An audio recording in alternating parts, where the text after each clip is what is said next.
నారా లోకేష్ మంగళగిరిని తన శాశ్వత అడ్డాగా చేసుకుంటున్నారు.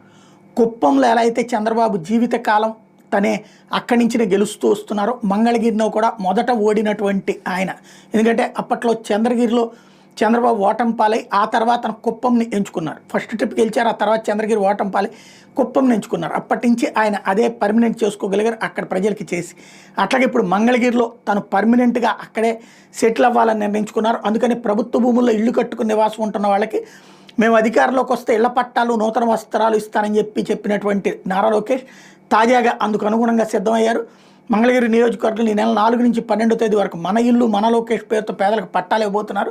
తొలి విడతగా 3000 మందికి వాళ్ళు నివాసం ఉంటున్న ఇంటి మీదనే హక్కు కల్పిస్తారు.